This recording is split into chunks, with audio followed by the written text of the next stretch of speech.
Everyone welcome to మహర్సాయి వేద channel. ఈరోజు నేను ఒక ఇంట్రెస్టింగ్ కేక్ రెసిపీ అయితే షేర్ చేస్తున్నానండి. ఇది చేసేటప్పుడు నాకు ఎంత ఎగ్జైట్మెంట్ ఉందో, దాన్ని బేక్ చేసిన తర్వాత కూడా అంతే ఎగ్జైట్మెంటు. దాని అవుట్పుట్ చూశాక వావ్ అనిపించింది. అస్సలు చాలా చాలా యమ్మీగా ఉందండి. అయితే ఈ కేక్ ఎలా చేశానో అని తెలుసుకునే ముందు దాని అవుట్లుక్ అయితే చూసేయండి. చూడండి ఎంత చక్కగా అయిందో. ఫస్ట్ టైం నేను ట్రై చేసిన కేక్లో ది బెస్ట్గా వచ్చిన కేక్ అయితే ఇదేనండి. చాలా చాలా ఎమ్మీగా ఉంది. చూడండి లుక్ వైజ్ ఎంత బాగుందో, మీరు కూడా తినేయాలి అనిపించే అంత ఇదిగా ఉంది కదా. ఇంకెందుకు ఆలస్యం, నేనైతే ఒక పీస్ అయితే ఫటాఫటా కట్ చేసి తినేసాను. ఎంత ప్లఫీగా వచ్చిందో ఈ ప్రాసెస్లోకి అయితే వెళ్ళిపోదాం. దీనికోసం కేక్ బేక్ చేసుకోవడానికి ముందుగా ఒక ప్యాన్ని ప్రీహీట్ చేసుకోవాలి. అదేవిధంగా కేక్ మౌల్డ్ కానీ ఏదైనా డబ్బా కానీ ఉంటే ఆయిల్ గ్రీస్ చేసేసుకొని దాంట్లోకి ఫ్లోర్ అనేది డస్ట్ చేసుకోవాలి. దీని ప్లేస్లో మీకు బటర్ పేపర్ ఉంటే బటర్ పేపర్ని కట్ చేసి వేసేసుకోవచ్చు.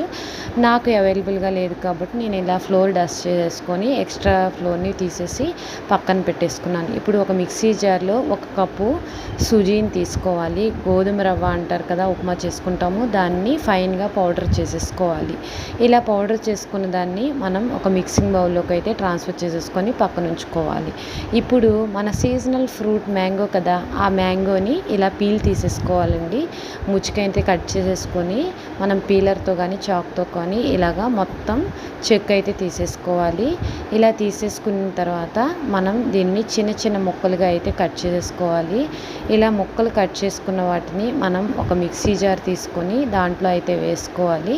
ఇలాగా హాఫ్ పోర్షన్ అయితే కట్ చేసుకున్నాను. నేను టోటల్గా ఒక మ్యాంగోని కంప్లీట్గా అయితే వేసానండి. ఒక మ్యాంగోకి కావాల్సిన ఎన్ని క్వాంటిటీస్ అయితే పడతాయో అదంతా నేను ఇక్కడ చెప్తాను. ఇప్పుడు ఒక మ్యాంగో తీసుకున్నాం కదా, దాంట్లోకి 1 కప్పు బెల్లాన్ని తీసుకున్నానండి. జనరల్గా అయితే షుగర్ వేస్తారు, నేను హైజీన్గా ఉండటం కోసము బెల్లం వేసాను. అదేవిధంగా ఒక హాఫ్ కప్పు పెరుగు, అదేవిధంగా పావు కప్పు నూనె వేసుకొని కొద్దిగా సాల్ట్ వేసుకొని ఇలాగా ఫైన్ పేస్ట్ లాగా రెడీ చేసుకోవాలి. చూడండి ఎంత చక్కని స్మూతీ లాగా రెడీ అయిందో.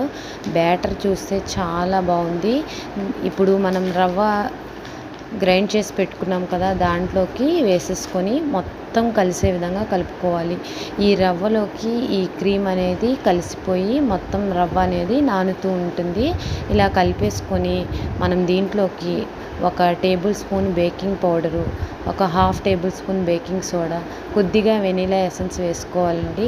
ఇలా వేసుకునిగానే చూడండి బ్యాటర్ అనేది చాలా ప్లఫీగా అయితే రెడీ అయింది. మీకు ఎయిర్ బబుల్స్ కూడా కనిపిస్తాయి. నేను బ్యాటర్ ఇలాగ చాలా పర్ఫెక్ట్గా రెడీ చేసుకున్నాను. మీరు కూడా ఇదే విధంగా ఫాలో అయితే ఇంతే విధంగా వస్తుంది. చూడండి దీన్ని డబ్బాలోకి ట్రాన్స్ఫర్ చేసేసుకొని ఎయిర్ బబుల్స్ లేకుండా 2-3 సార్లు ట్యాప్ చేసేసుకోవాలి. ఇప్పుడు మన ఇంట్లో అవైలబుల్గా ఉన్న డ్రై నట్స్ ఇలా చాప్ చేసేసుకొని వేసుకోవాలి. దీని ప్లేస్లో టూటీ ఫ్రూటీని కూడా వేసుకోవచ్చు. నేనైతే కాజు, పిస్తా, బాదంని చాప్ చేసి వేసుకున్నాను. ప్రీహీట్ చేసుకున్న ప్యాన్లోకి వేసేసుకొని మూతని కవర్ చేసేసి ఖచ్చితంగా 30 నుండి 40 నిమిషాల డ్యూరేషన్ పడుతుందండి. ఇది చక్కగా కుక్ అయిపోయింది. మనకి చాక్ కూడా ఏమీ అంటుకోలేదు. దీన్ని చల్లారిన తర్వాత ఇలాగా చాక్తో చుట్టూ ఒకసారి తిప్పేసుకొని దీన్ని ఫ్లిప్ చేసి చూడండి ఎంత చక్కగా అయితే కేక్ అనేది రెడీ అయిపోయింది. దీన్ని చక్కగా ఫ్లిప్ చేసుకున్నాము. అవుట్పుట్ చూస్తే చూడండి ఎంత చక్కగా అయితే వచ్చిందో. టేస్ట్ కూడా అంతే చక్కగా ఉంటుందండి. నేను చెప్పిన మెజర్మెంట్స్ ఖచ్చితంగా ఫాలో అవ్వండి. మీరు ఈ కేక్ని కంప్లీట్గా ఎంజాయ్ చేయవచ్చు. దీంట్లో మ్యాంగో ఫ్లేవర్ అయితే కంపల్సరీ మనకైతే తెలుస్తుందండి. చాలా చాలా టేస్టీగా ఉంది. మీరు కూడా ఒకసారి తప్పకుండా ట్రై చేయండి.